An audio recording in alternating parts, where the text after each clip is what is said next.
So I want to thank you all for joining today to learn how you can electrify your ride with an e-bike. My name is Annika Osborne. I'm with Cool the Earth, an environmental nonprofit with a mission to reduce carbon emissions and air pollution. While we are big fans of walking, biking, public transit, and carpooling, preferably in an electric car, with our Ride and Drive Clean collaboration, we work to advance a rapid and equitable transition to electric transportation like e-bikes and EVs. Thank you to East Bay Clean Cities Coalition for sponsoring our webinar series, and I'm really happy to be back presenting our third webinar for City of Oakland employees. The next event will be an EV and e-bike show at Lake Merritt on May 23rd around lunchtime. And then we'll have a final webinar in June, but I just do want to point out that the New Wheel, Brett Thurber is here today, and the New Wheel will be at that event out by Lake Merritt doing e-bike test rides. So that's something to look forward to. Let's see, what else? Yeah, it's great to be co-presenting today with Kirby Olson from City of Oakland's Department of Transportation, Richard Battersby, and Brett Thurber from the New Wheel, a local Oakland e-bike retailer. Richard, do you want to say a few words about the East Bay Clean Cities Coalition? Sure. Thank you, Annika. For those of you that don't know me, I'm Richard Battersby. I've been with Oakland Public Works since 2014. Currently, I'm the Assistant Director for the Bureau of Maintenance and Internal Services, which has sewer, storm drain maintenance, facilities, and of course, equipment services. So the city's greatly interested in transportation electrification and facilities electrification. So we've been making movement along those lines, particularly on the fleet side, as we transition over to not just battery electric vehicles, but the full suite of alternative fuel vehicles. Those of you that don't know me prior and aware, in my spare time, I also volunteer as the director of the East Bay Clean Cities Coalition. It's been around since 1994. It's our 30th year in existence. And we basically champion the deployment of alternative fuel vehicles, anything that displaces petroleum consumption, enhances domestic production of fuels, and is good for the environment. That's what Clean Cities Coalition is all about. They're the grassroots arm of the Federal Department of Energy. At one time, there was over 90 coalitions throughout the country. Now it's a little bit closer to 75. So events like this are the nexus between the volunteer work and my day job, where it's really beneficial to both parties. Lately, where Clean Cities has really been able to contribute to the city has been through training and education. We brought some training programs into the city to train technicians on battery electric vehicles. We were heavily involved in the renewable diesel deployment. We're pushing law enforcement technology, alternative fuel vehicles out now, but a great emphasis on that. And accompanying all those activities, and this is like a national trend, it's not just Oakland or Clean Cities, there's huge emphasis on last mile, first and last mile. It's like, great, we talk about these transportation systems, we want to get more efficient public transportation, we want to migrate to alternative fuel vehicles. City of Oakland did the BRT, the Bus Rapid Transit project. These are kind of higher level, getting people from A to B, but that just gets folks in the proximity. BART's another good example. So how does that person that wants to take public transit, how do they get from that station or the drop-off location, how do they get to where they actually want to go? And that's where the e-bike and some of these other new forms of transportation come in. So when Annika and Ride and Drive Clean put on a demonstration, actually it was more than a workshop, it crossed the county about electric vehicles last year. It crossed my radar screen, and I thought, hey, let's bring this to City of Oakland. Let's give this information to the City of Oakland employees. Let's not just do a series of webinars, but let's bring the equipment out where people can kick the tires and see what it's all about. So that's why we've got Annika here today. That's why we're doing the equipment demonstration in May. That's going to be part of National Public Works Week. And if we can pull it off, we'll probably have something on the plaza on the 21st, which would be the Tuesday that week as well. So please stay tuned. Just thank you for your interest being here. I just want to give folks a background on how and why this got there, because I know some people are scratching their heads. Why do I keep getting these emails from Cool to Earth? It's all about Oakland Public Works and the City of Oakland, just trying to bring the latest information to our employees, so you remain informed and able to make these decisions if this works for you. So with that, back to you, Annika. All right. Thank you so much, Richard. Thanks for joining us and for all the great work that you've been doing and for sponsoring us for this webinar and all of the other great programs. I'd like to introduce Kirby Olson to talk a little bit about the City of Oakland's mobility plans. He is the new mobility supervisor for the Parking and Mobility Division for City of Oakland DOT. Thanks, Annika. So the city's done a lot of work in this area, and we had the Equitable Climate Action Plan, which was approved in July 2020. That is kind of sets the course for the whole city. And one of the actions recommended in that plan was to develop a zero emission vehicle plan. So basically a plan for how do we transition the city and all of the sort of vehicles used in the city to zero emission vehicles over time. And so we did that and got that plan approved September 22. And that plan has a lot of different actions that we can take to transform our own fleet, to put public charging out there, and to encourage public transportation and biking and scootering as well. So the plan has different chapters, including multifamily buildings, heavy duty fleets, what we can do as a city on our own, our own property and our own vehicles, micromobility, curbside charging, and helping to encourage jobs and economic development around zero emission vehicles. Thank you so much, Kirby. And we're going to hear a little bit more. Kirby's an avid e-bike rider, so we're going to hear a little bit more from his own experiences commuting and using e-bikes later on in the program. So here's the agenda for today's webinar. Feel free to drop questions in the chat or as they come up. We'll also be taking time for a Q&A at the end. You can also raise your hand and we'll call on you if you have a question right then and there. Sometimes it's good if there's a pressing question. And while we're presenting lots of great information today, we'll be sending a follow-up email with a link to this presentation, a recording of the webinar, and a few more interesting links, particularly for City of Oakland employees. Okay.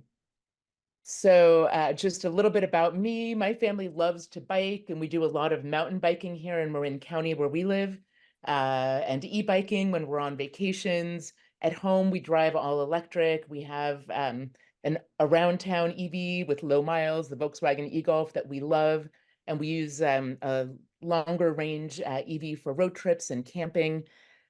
We got that Tesla Model 3 about 5 years ago, and it was actually cheaper than replacing our Subaru Outback.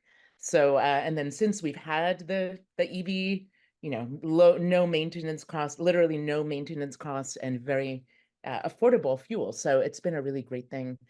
Yeah, an interesting fact, my 19-year-old daughter has never driven a gas car, and hopefully she never will have to. So hopefully it's the future is, e-bikes for them, and maybe like renting a car and, a smart car if needed, but e-bikes are the future, I hope. So I just wanted to address, Ride and Drive Clean and the New Wheel both have a common mission to reduce emissions. In California, our passenger vehicles are the single largest source of GHG emissions, representing 50% of our individual carbon footprint. So when we replace our gas-powered car trips, like commutes and errands around town with e-bike rides, we are taking impactful climate action by reducing both carbon emissions and air pollution, both which disproportionately impact our priority communities. With e-bikes, we are also, advancing equity, promoting public health, reducing traffic, helping families save money and supporting local economies. So I am joined today by Brett from the New Wheel, and I'll pass it on to you. Hello, everyone. My name is Brett Thurber, and I'm the guy on the right here. My wife and I, Karin, on the left, we own and operate the New Wheel. We have 4 locations in the San Francisco Bay Area. So we actually started in Oakland, so in our apartment in Oakland in 2010. And our first store location was in San Francisco. And so we have our store in San Francisco in the Bernal Heights neighborhood. We then opened a store in Marin in Larkspur Landing next to the ferry. And then we opened our service center, which is like a large, like where we do all the service and warehousing in San Francisco off of Bayshore Boulevard. And then we opened our Oakland shop in 2022 in the Oakmore neighborhood. On Leimert off of Park Boulevard. Yeah,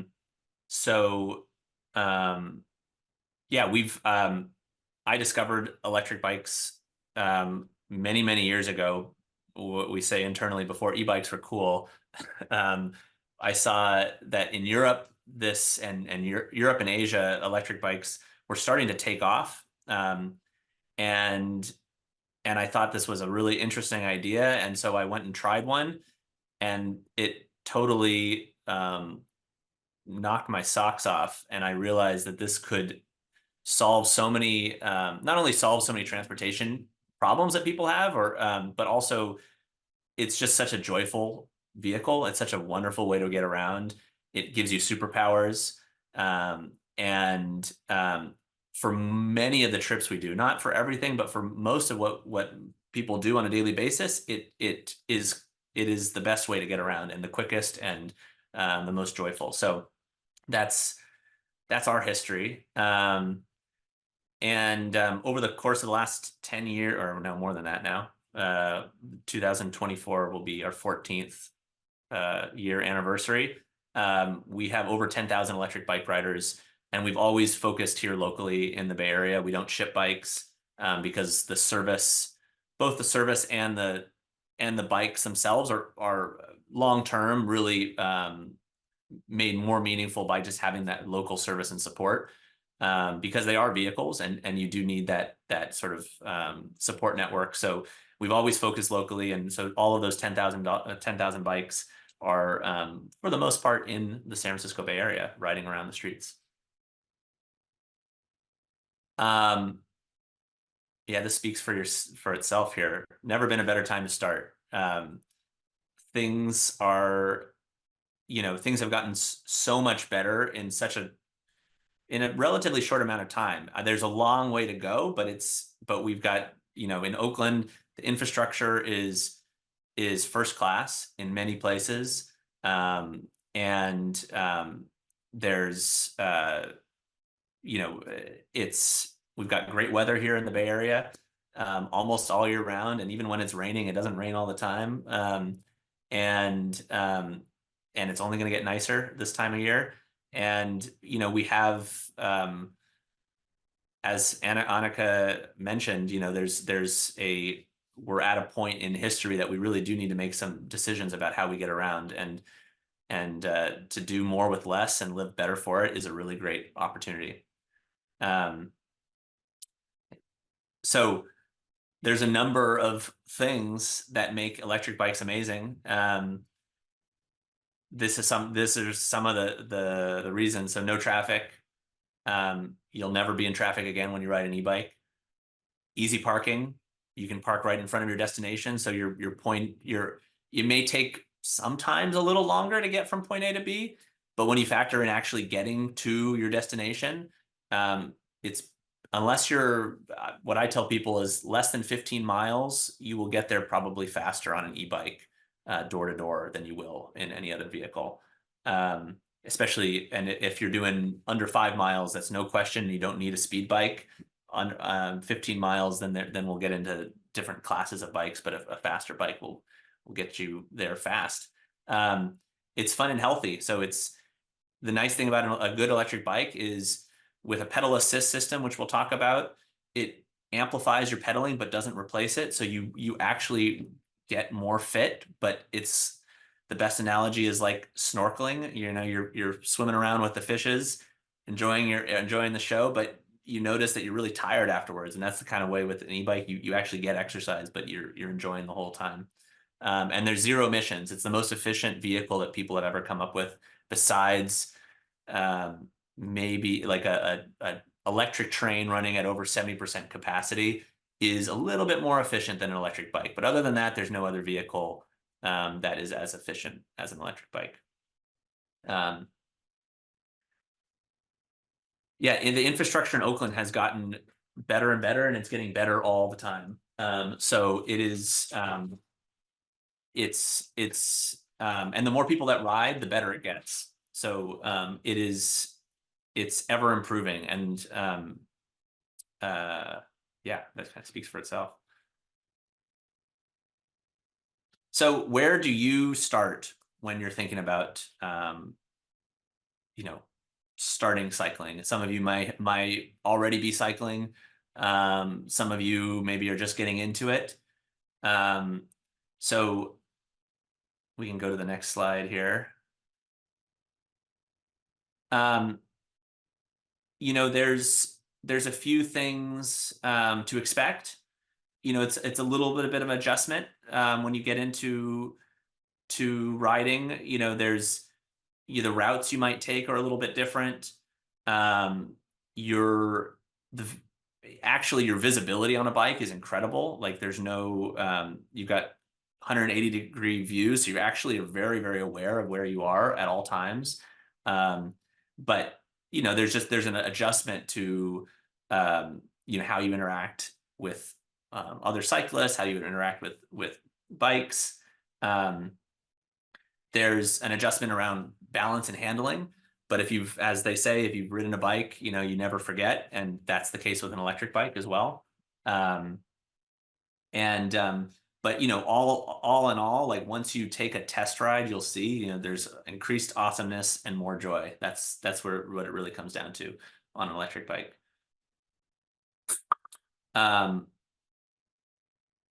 So there's a few things to that it's a good idea to sort of practice or sort of get in the habits of.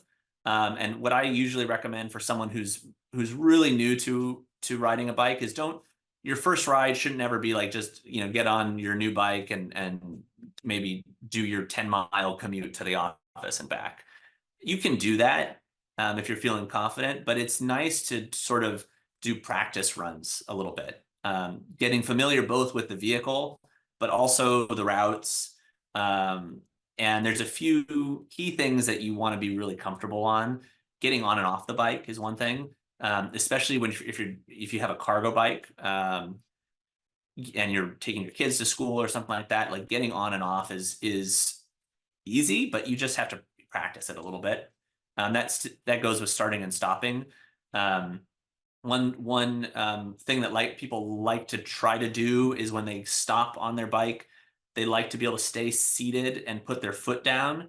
And you can do that, and you can get your seat low enough to do that. But the safest way is to always come off the saddle and come with your both feet flat on the ground when you come to a stoplight. And instead of trying to like kind of balance.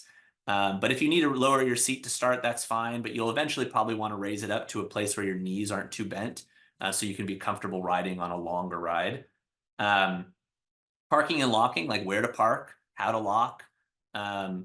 You can feel very confident doing everything you want to do in your daily life on a bike, but you need to know how to lock properly, how to, you know, having the right lock, where to lock. You don't lock it overnight in a dark alley. Like that's not going to work very well.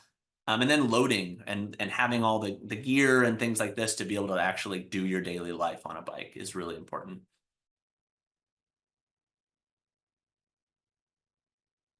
So this next section is about sort of ideal setups or your setup on your bike. So we can go to the next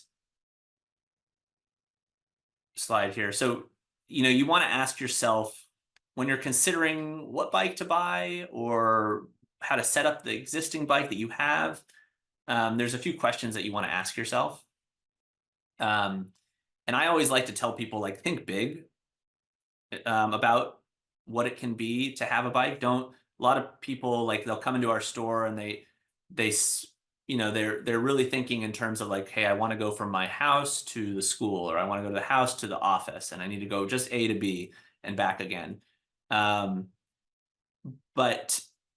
how often, if you're driving now, how often do you do that in your car? Like, no, there's always so many other things that you do. And then on the weekends, like, what do you do on the weekends? Do you just, you're not going to the office anymore. So what about, an adventure up to Tilden Park, or, what about riding around Lake Merritt, or, there's so many things you can do. So don't limit yourself to just a simple commute. I would say is one key question, is like, where else would I like to go? And think big. Then there's also, where do you need to go? So like, thinking about like, how much space do I have to park my bike? There's compact bikes, there's longer bikes. Like, what is the ideal size? Where can I park my bike when I'm at home or in the office? Sometimes parking is really straightforward and easy. Sometimes you're going to have to be a little creative. So asking these questions, and then, using, your retailer as someone who can help on these things. Cause like, I know for us, like, we have a ton of experience with this, so you don't have to reinvent the wheel. You can always ask, who needs to use the bike. So a lot of people will buy a bike that can be shared amongst multiple members of the family. And so asking and understanding who might be using the bike, and maybe it's not just you that's using it. Like, and if it's going to be multiple people, like, maybe there should be, you should be thinking about a bike that has a lot of adjustability. And then who else might want to ride with you on the bike? So kids, pets, these are all things that can be that can happen on an e-bike. So we'll get into a few of like the styles of bikes here. We kind of think about different categories of bikes, and it's not that you can't do different things between categories. So it's not like you can't take one of these bikes on a trail, for instance. And it's not that you can't take a more mountain bike on city commuting, but these categories kind of define like a style of riding. So the first style that we call is cruising and comfort bikes. And what these bikes are they're designed to be extremely comfortable, designed to be in a very sort of a laid back ride position. So they're maybe not the bikes you would take. They're maybe not going to be as fast because the ride position kind of sets you up to have control at higher speed. So if you have a little bit more aggressive ride position, you're a little bit over the front wheel, you'll be more confident going really fast and be able to control the bike better from a safety perspective. These bikes are going to put you in a much more upright ride position, a more relaxed ride position. But it isn't necessarily this ride position you want to be in when you're going 28 miles an hour, because you don't have as much control over the front wheel. It's more leisurely. So these are all very relaxed, usually very adjustable. Typically always going to have low step frames, so easy on and off, which also makes them very shareable. These models, I picked a few diverse versions, diverse prices. The one at the top, the Gazelle Ultimate. Gazelle is the national brand of the Netherlands. They've been building bikes in the Netherlands for 130 plus years. And they have, I think it's over 50% or 40% market share in the Netherlands. And they know a thing or two about riding bikes in the Netherlands.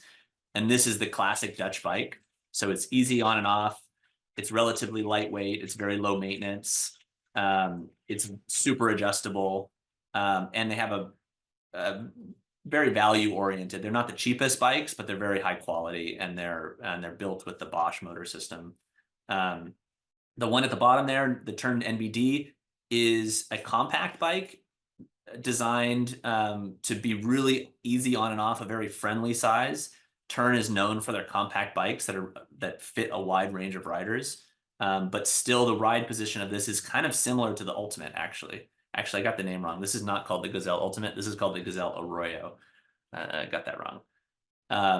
And then the recent Muller Homage is probably the premium end version. It's kind of like the Mercedes of e-bikes. It's full suspension, so you can do trail riding, but it's super comfortable. And with recent Muller, all of these bikes, and we'll talk about them in other places, but they're kind of like they're the equivalent of of the Mercedes, and they're built in Germany and they're built to your specifications, and they get a lot of customization available. So that's kind of on the top end of the spectrum. So yeah, so moving on here, commuter and urban bikes are typically going to be designed to be a little bit either faster, so higher top speeds, lighter weight, basically excel at your daily riding from home to the office. So they're focused on performance. They're focused on long service intervals, so you don't have to be coming into the shop to get maintenance. Oftentimes they'll have belt drives or very long, and belt drives are basically, instead of a chain, they have a belt, so you don't have to do any maintenance to maintain them. You don't have to lubricate the chain or anything like that, and they always perform very, very reliably well. All the bikes here are high speed, so these all assist up to 28 miles per hour. And in California, there's 3 classes of electric bikes. So there's class 1, which is pedal assist up to 20 miles per hour. Those are considered just like a normal bike. You can ride them anywhere a normal bike can go. You can even ride pretty much all mountain bikes are class 1 because you can take them on trails. Then there's class 2, which is pedal assist up to 20 miles per hour or a throttle up to 20 miles per hour. And those bikes are similar to class 1, but they're not allowed on trails. And then there's class 3, which is pedal assist up to 28 miles per hour, no throttle. And those are designed to be on bike paths, but like on-street bike paths, not on multi-use paths. So like if there's pedestrians walking and bicyclists on the same path, like that typically wouldn't be where you would be able to ride a class 3. You have to be over 16 to ride a class 3, and you have to wear a helmet in California. But they're great competitors to cars for anything. I mean, my commute is about 15 miles one way, so 30 miles round trip, and I ride a few different bikes, but the one at the bottom right, the Stromer ST5 Pinion, is the bike I'm riding at the moment, and it's kind of like the high performance, long range. Basically I can do that 30-mile round trip commute in the same time it takes to do it in a car. The recent Muller Culture is a very lightweight bike. The Orbea Diem is also lightweight and urban and comes in belt and chain configurations. And then the Gazelle, there's another Gazelle model here. This is kind of like a really value oriented, but with higher, high quality components for daily riding. And then we have trail and adventure bikes, which again, I know this is the talk here is more focused on like commuting and transportation, but I mean the nice thing about an electric bike is you can do everything on any of these bikes. It's kind of more about your style than anything else, and then what you might want to do on the weekends too. So I picked a few different versions of bikes that we've got currently. The Orbea Kemen is kind of a mix bike. It's called the Kemen SUV because SUV is kind of meant to denote that it's sport utility vehicle. Orbea is a Spanish brand, so these are all made in Spain, in the Basque region of Spain, and they've been building bikes for about 100 years as well. And before that they were making guns. Go figure. And this bike here is got everything that you need for commuting. It's available as a high-speed bike or not high-speed, but it also has nice suspension, knobbier tires, so you can do a little bit more trail long-range rides, and you can add a battery extender on this bike as well to go even further. And the battery's all fully integrated in the frame, and it's and then the Risa Muller Delight is a full suspension sibling to the first bike on the first page that I had, which is the homage. So instead of step through, it's more of a traditional frame style. This is one of my other bikes. And this is great for commuting, but also great for weekend adventure. And then the Orbea Wild is much more of a straight up mountain bike. It's not trying to put a rear rack on it or lighting system, although you can add all of those things. Although I probably wouldn't recommend the rear rack, but lighting for sure, you can do integrated lighting. But it is a high performance electric mountain bike that's very lightweight, and a ton of fun. And it's got, all the equipment of like the top end mountain bike, but it's all electric, with the Bosch motor system.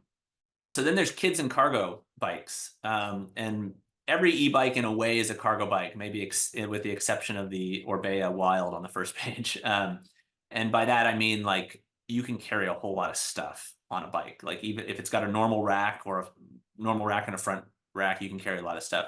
What defines these bikes is that there's even more carrying capacity. And you don't really have to plan all that much when you're carrying stuff. So all of these bikes either come standard with a large bucket, or pretty much will always come with large bag systems, so that it almost operates like a trunk. You can just drop things in there, never have to worry about whether you have enough space. On the top left is the Tern Quick Haul. And so the Quick Haul Tern is one of the top, if not the top manufacturer of cargo bikes. All their bikes are with compact, for the most part. Actually, they just came out with one that's a little different, but compact frame size, so you can fit the whole family on one bike. Well, at the same time, you can fit on this bike 2 people, but you can, mom can ride it, and you can adjust the handlebars to her. Dad can ride it, adjust the handlebars to him, and on. This doesn't show it in all of its configurations, but you can put child seats, you can put hang-on bars, passenger rails, front rack. It's kind of a platform for all sorts of accessories. The Quick Haul comes in 2 classes: a class 1, 20 mile per hour, and class 3, 28 mile per hour. And I see this comment here: any weight restrictions on commuter cargo bikes? Yes, there are. The good manufacturers will actually test their bikes to standards, and they will post those standards. Usually, sometimes they'll post them and they aren't tested, but that's another topic entirely. But yes, off the top of my head, I can't remember, but usually, like the Quick Haul, I want to say it's about 250 pound gross weight. Man, it's probably high, 350 pound gross weight capacity. So that's rider plus cargo. But you'll be able to find, I can send out that information too, based on the cargo bike. The Risa Muller Multi-Tinker is a 2-child, so you can't necessarily see it, but you've got more capacity on that rear rack. So you can fit up to 2 child seats or 2 children. It's very spacious. There's bags, there's a center bag. There's bags that can fit around the wheels, basically. There's front bags and baskets and all sorts of configurations, very adjustable for different riders, and available in belt or chain drive. And then the Urban Arrow family is a very capacious cargo bike. It's a Dutch, Urban Arrow is a Dutch brand. They're made in the Netherlands. They're the #1 front loader cargo bike in the Netherlands, and probably Germany as well, where this is very big. You can fit 2 children standard, but you can also add a third, a bench seat in the front, so you can fit 3 or 4 children in the front bucket. And there's still lots of space, lots of leg room, and you can put a rear rack. And then finally, the Risa Muller Load is another one of the bike that I have. And that's an incredible front loader cargo bike. It's full suspension, which some people say, "Oh, I need full suspension." Well, once you ride it, you'll see why. It handles incredibly well. It's kind of it's sporty. It's a great bike, even if you had no children. So we have it's a #1 bike for all of our employees, as like a pickup truck. And this this bike is an example of how far things can go. So you can configure this bike with Bosch ABS brakes, so you have anti-lock braking systems.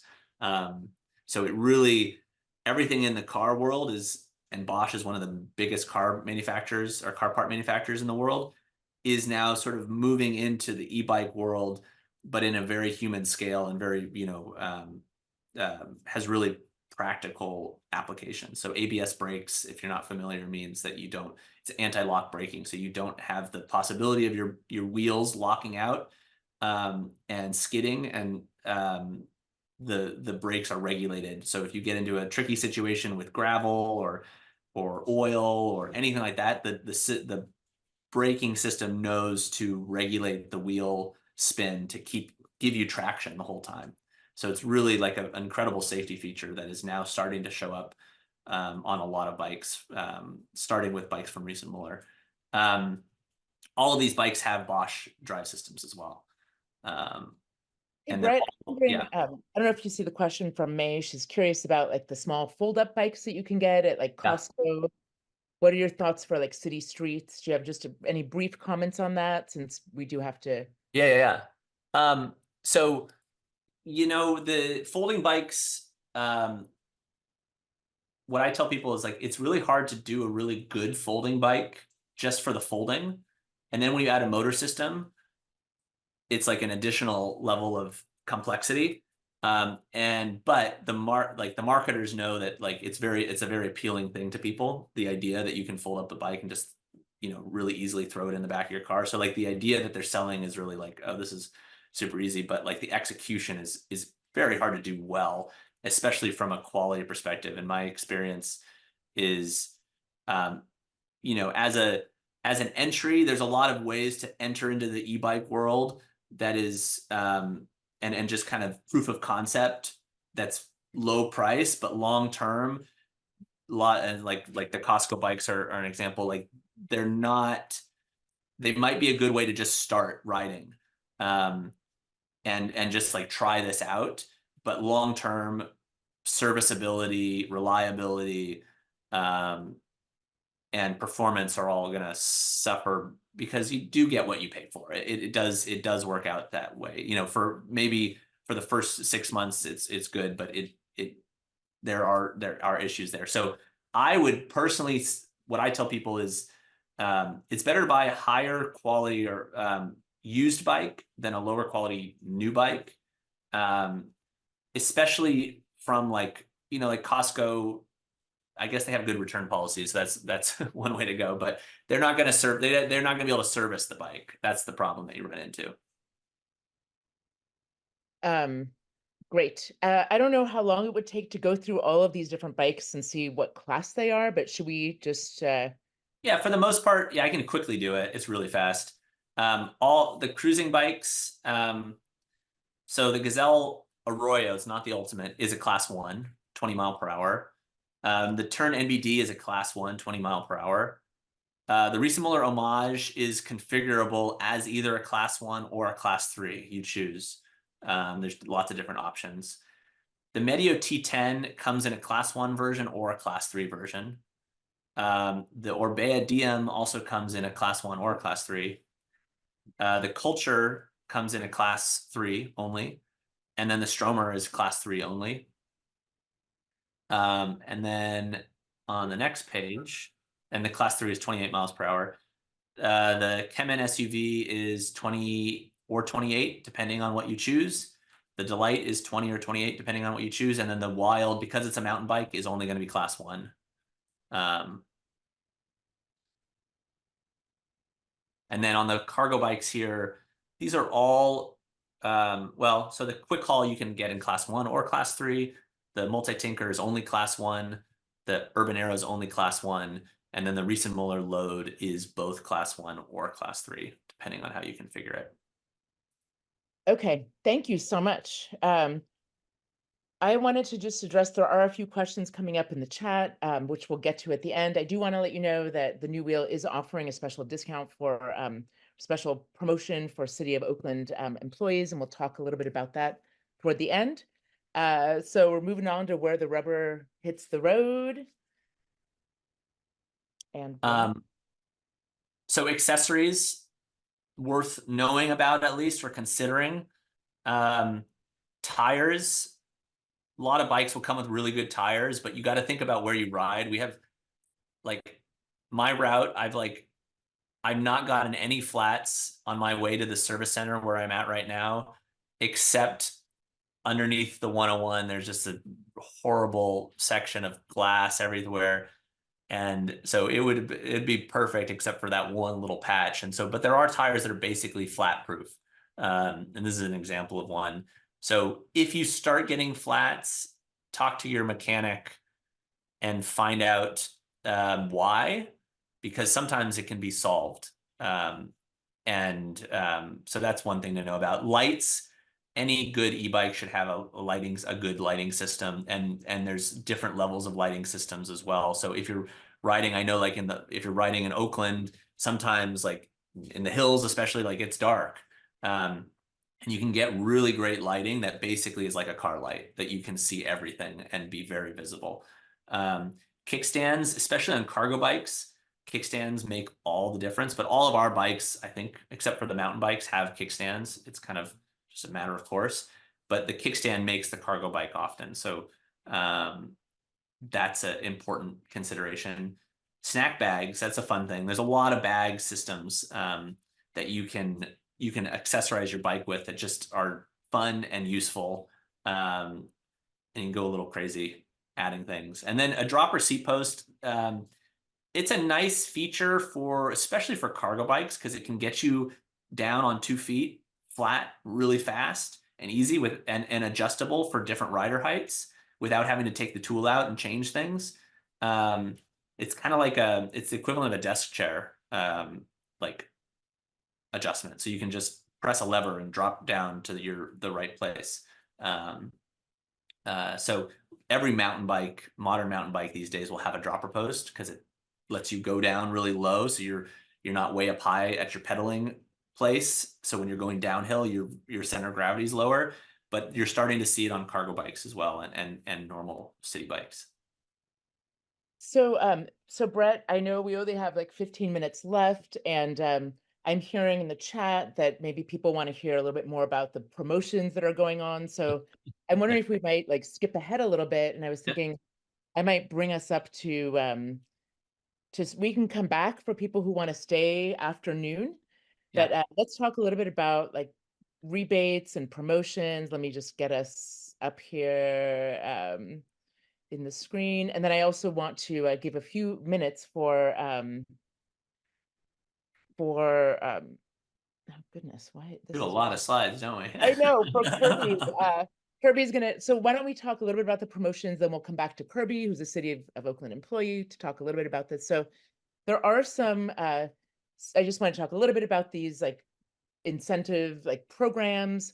The City of Oakland is going to start an e-bike lending program this summer, and that's going to be a really great way for people to, like, check out e-bikes and test them out, and, you know, see what they're like to drive. Bay Wheels has a bike share program as well, coming even sooner in April 2024. If you live in Contra Costa County, 511 Contra Costa has special rebates for e-bikes. And if you live in the Ava Community Energy Service Area, used to be East Bay Clean Energy, you would still get your bill from PG&E. They're starting an e-bike lending library and a rebate program that does have income requirements.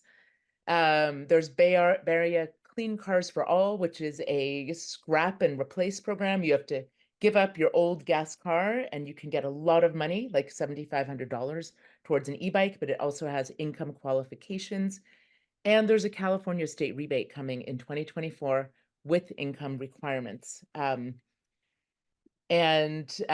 this is kind of like one of our last slides, like some of the things, but let's talk about these now. Like, what are some next steps for you all? So a great thing to do is to schedule a test ride at the new wheel.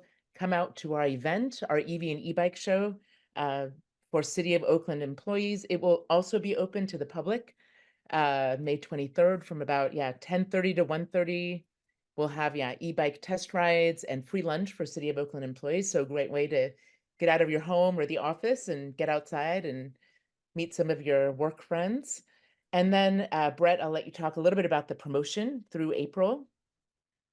Yeah, so we have 18-month no interest financing. So normally it's 12 months. We normally have 12 months, but yeah, so it's 18 months. So you get an extra 6 months and it's 0% interest. And it is, you can apply on our website. It's a soft credit check, so it's not a hard credit check. And it's through a financing provider called Synchrony, which is they do everything from carpets to dental work and e-bikes.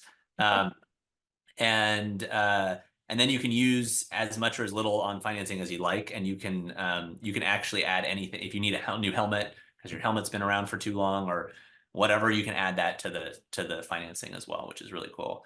And then what we pride ourselves on is after sales service and long-term customer success, and so part of that is like our mechanics and service department. And one way we manage all of that is through service plans. So you can sign up you get 6 months of service with all the bikes, and we recommend coming in at least once. And then you can sign up for a service plan, which extends that to an additional year. So it's a year and a half, and then it's yearly after that. And we have our comprehensive service plan is $349 annually. And it comes with roadside pickup service twice per year. If you get a flat, you can get driven up to 30 miles twice per year. Anywhere in the country, tune-ups and adjustments, comprehensive service, which is your annual big service, free flat repair, a 10% discount on parts and accessories. And so for City of Oakland employees, we're doing a free comprehensive service plan as well. So that's a $350 plus value because it's the thing itself, but also you get discounts on parts and accessories. Okay, that is great. And so we have this wonderful opportunity through the rest of March and April. And this is what the storefront looks like, right? For City of Oakland, for the Oakland Bike Shop. Yeah.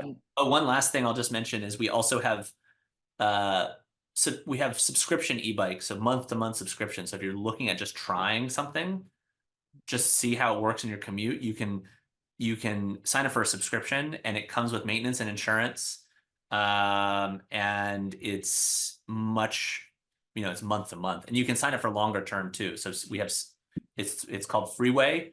And you can find that on our website as well. But that's a really good way to I just want to try this out, but I don't want to invest in something that, I don't know yet if I'm going to use it. So it's pretty cool.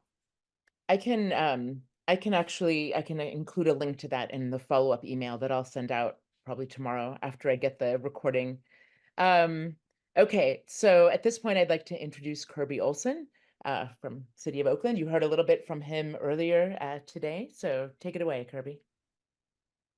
Hi, everybody. I'll try to be quick here. This is just a photo of me on my e-bike. And so my bike is a Velotric Discover 1. You can go to the next slide. Right.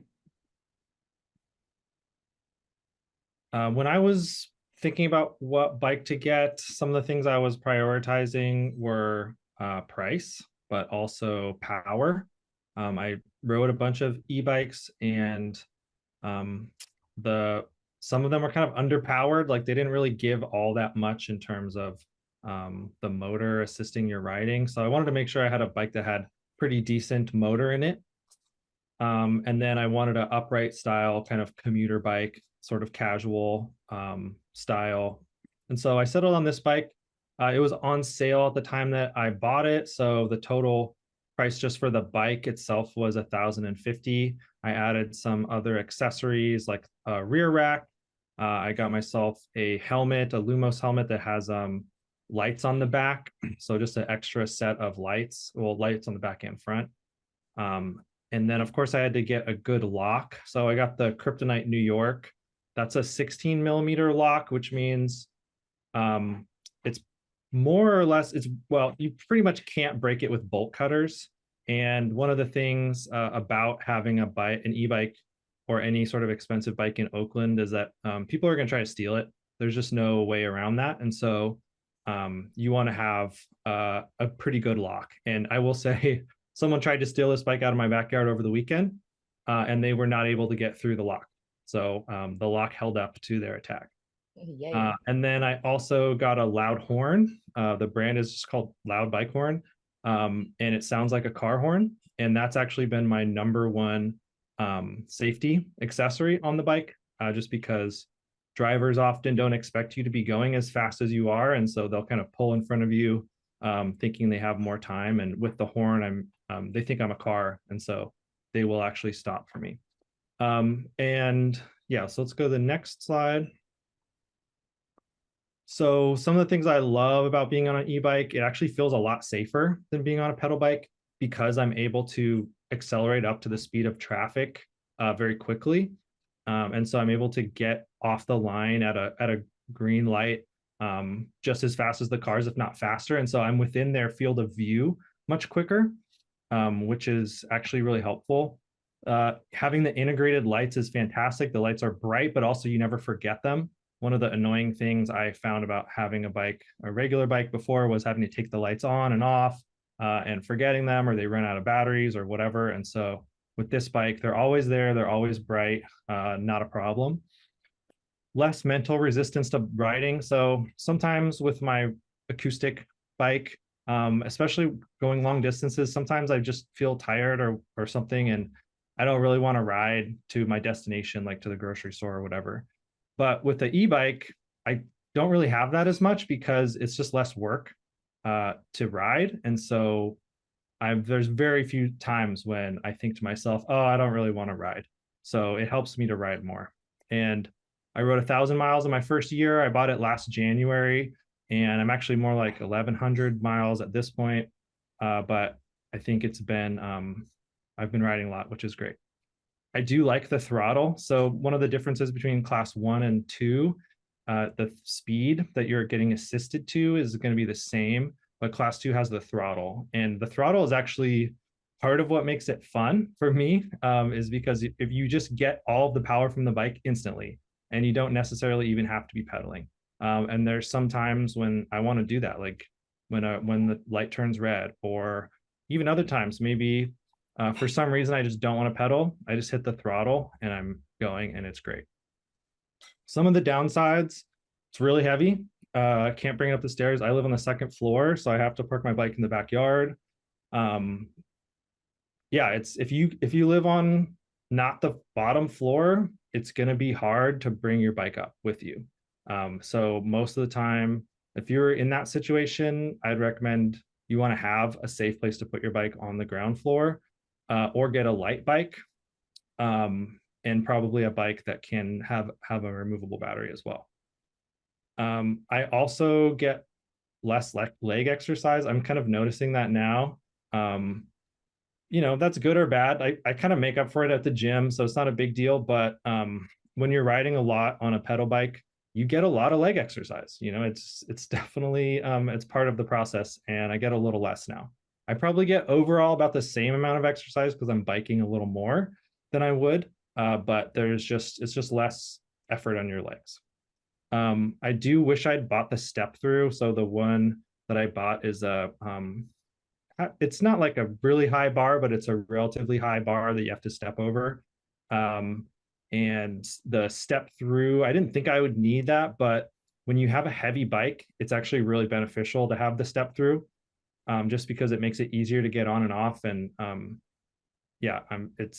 so that's one regret. And then at the times when I do run out of battery, the bike's a real clunker because it has the wide tires, and because it's so heavy, it's just kind of a bummer to run out of battery. So I always have to kind of monitor that battery level. And I would say that I charge it probably once to twice a week. And then I get probably 30 miles out of the battery. And then one thing to note is that if you run your bike at the higher levels of assist, like I do almost all the time, you're going to run out of battery a lot quicker. And if you run at the lower levels, you can go for a long time. Like I think I went well over even the stated miles when I was using the lower assist. Okay, so that's me. And if anyone has any questions, feel free to email me. I'll put it in the chat. Thank you so much, Kirby. While you're talking right now, somebody put a question in the chat. Is OPL the only city staff using e-bike for outreach? Or is there a plan to get more City of Oakland staff out of cars and on e-bikes? So if you can address Somewhat. So we are planning to get e-bikes for the parking enforcement staff at OakDOT. That's in the works. We do have funding for it, but those have not been purchased yet. That's the only staff I'm aware of. Other than that, I don't think there are any city bikes that I'm aware of. Okay, thank you. So I see a couple more questions. I just want to honor the time right now. We're almost at the hour. I'd like to thank you so much for attending this program. If you are ready to try an e-bike, we're here to help you. The sooner the better. Let's see if there are a couple. Are there charging areas or backup battery you can install to your e-bike? Yeah, I don't know. Well, there are, I don't know if this is questions for me, but there are, you can always have a second battery on Kirby's bike too, I'm sure. You can always hot swap batteries.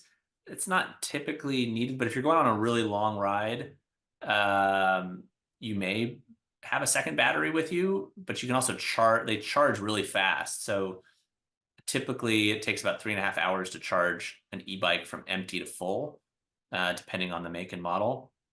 And now there's also, the trend is doing power extenders. So like from us, like the bikes from Orbea or the new Bosch system has what's called a power extender. So you can add a smaller secondary battery that kind of boosts your range by 25 to 50%.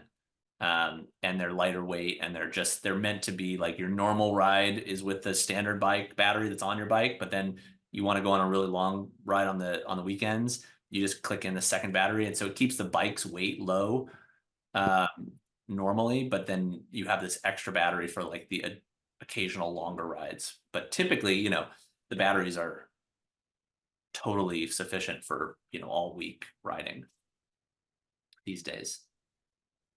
Right. Yeah, so Randy, I want to address your question. The e-bike, the California incentive, we're really excited about it as well. And I do want to let you know that it does have income requirements. So I believe you have to earn less than 2.5 times poverty level in order to qualify for this rebate. So we're trying to really work on people who live in priority communities who really need access to transportation. I know it was supposed to come out last year, Q1 in Q1 last year, like a year ago, and it still hasn't been released, but we're hoping that it comes out sometime by around this summer. But I will send a link to all of the different incentives that are available actually in the world. I have, somebody compiles this so you can see if there are any other incentives that you might qualify for. Oh yeah, do you have the freeway program, a link to the freeway program? Yeah. Okay, that would be really great. And then are there any other questions at this point? Thank you for those of you who are pledging to replace some of your car trips by riding an e-bike. Potholes in Oakland, bike reaction. Full suspension is your friend. Or front suspension.